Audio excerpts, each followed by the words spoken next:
Mobile ஒன்று வாங்கணும்னு நினைக்கிறீங்க, ஆனா புதுசா வாங்கலாமா பழசா வாங்கலாமா அப்படின்னு ஒரு சின்ன சந்தேகம் இருந்துச்சு அப்படின்னா இந்த வீடியோவை கண்டிப்பா ஃபுல்லா பாருங்க, உங்களுக்கு யூஸ்ஃபுல்லா இருக்கும். புது மொபைல் வாங்குறது பெஸ்ட் ஆப்ஷனா இல்ல செகண்ட் ஹேண்ட் மொபைல் வாங்குறது பெஸ்ட் ஆப்ஷனா அப்படின்னு கேட்டீங்கன்னா என்ன கேட்டா செகண்ட் ஹேண்ட் மொபைல் வாங்குறது ரொம்பவே பெஸ்டான ஆப்ஷன் அப்படின்னு நான் சொல்லுவேன். ஏன் அப்படின்னா காஸ்ட் வைஸா உங்களுக்கு ரொம்ப லாபம் கிடைக்கும். ஃபார் எக்ஸாம்பிளுக்கு 20,000 ரூபாய்க்கு ஒரு மொபைல் எடுத்துக்குவோம். இப்போ நீங்க அதை புதுசா வாங்கினா 20,000 ரூபாய்க்கு தான் வாங்க முடியும்.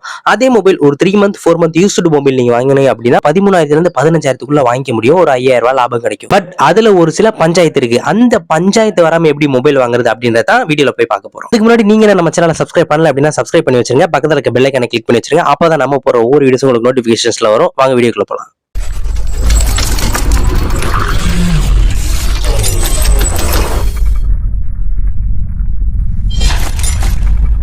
செகண்ட் ஹேண்ட் மொபைல் வாங்க போகும்போது பாத்தீங்க அப்படின்னா டிஸ்பிளே சேஞ்ச் பண்ணிருக்காங்களா, பேட்டரி சேஞ்ச் பண்ணிருக்காங்களா, வேற ஏதாவது ஒர்க் பண்ணிருக்காங்களா அப்படின்றத செக் பண்ணி வாங்கணும். ஃபர்ஸ்ட் நீங்க செகண்ட் ஹேண்ட்ல மொபைல் வாங்க போகும்போது செக் பண்றது டிஸ்பிளேவை செக் பண்ணுங்க. அது எப்படி செக் பண்றது அப்படின்னா இந்த வீடியோல இருக்கிற மாதிரி செக் பண்ணுங்க. ஃபர்ஸ்ட் நீங்க செகண்ட் ஹேண்ட்ல வாங்க போற மொபைலை கையில எடுத்துக்கிட்டு ஒரு அப்ளிகேஷன் லாங் பிரஸ் பண்ணீங்க அப்படின்னா அது பிளேஸ் மாத்திரக்கான ஆப்ஷன் ஓப்பன் ஆகிற மாதிரி ஒன்று வரும். அதுல ஒரு அப்ளிகேஷன் மட்டும் பிடிச்சிட்டு மேல இருந்து கீழே வரைக்கும் அப்படியே எல்லா இடத்துக்கும் நீங்க அப்படியே கீழே மேல இழுத்துட்டே வந்தீங்கன்னா டச் எங்க ஒர்க் ஆகலையோ அங்கே அது நின்று உங்களுக்கு எங்கனையுமே நிக்காம ஸ்மூத்தா அது எல்லா இடத்துக்கும் போயிட்டு வந்துட்டு இருக்கு அப்படின்னா டச் பக்காவா இருக்குன்னு அர்த்தம். நெக்ஸ்ட் மொபைலுக்கு முக்கியமே பாத்தீங்க அப்படின்னா கேமரா தான். கேமராவை ஓபன் பண்ணி பேக் கேமரா எப்படி இருக்கு, ஃப்ரண்ட் கேமரா எப்படி இருக்கு அப்படின்றத செக் பண்ணிக்கோங்க.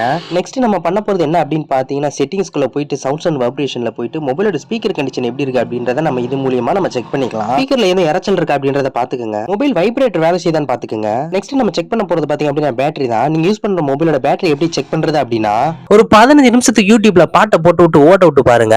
சார்ஜ் எந்த அளவுக்கு இறங்குது அப்படின்றத நீங்க செக் பண்ணிக்கோங்க. ஸ்டார் ஆசி 899 அதை நீங்க போட்டா போதும். அந்த மொபைலை பத்தின ஃபுல் டீடைல்ஸ் நீங்க அங்க பாத்துக்கலாம். அது மட்டும் இல்லாம மொபைலை பத்தி செக் பண்ணிக்கலாம். இப்போ நான் சொன்ன மெத்தட் எல்லாம் நீங்க செக் பண்ணி பார்த்துட்டு செகண்ட் ஹேண்ட்ஸ்ல மொபைல் வாங்கிக்கோங்க. அப்பதான் உங்களுக்கு பெட்டரா இருக்கும். இந்த வீடியோ பிடிச்சிருந்துச்சு அப்படின்னா வீடியோ லைக் பண்ணுங்க. நம்ம சேனலை சப்ஸ்கிரைப் பண்ணி தொடர்ந்து உங்க சப்போர்ட் கொடுத்துட்டு வாங்க. இதே மாதிரி வேற வீடியோ பாக்குற வரைக்கும் tata bye bye, see you.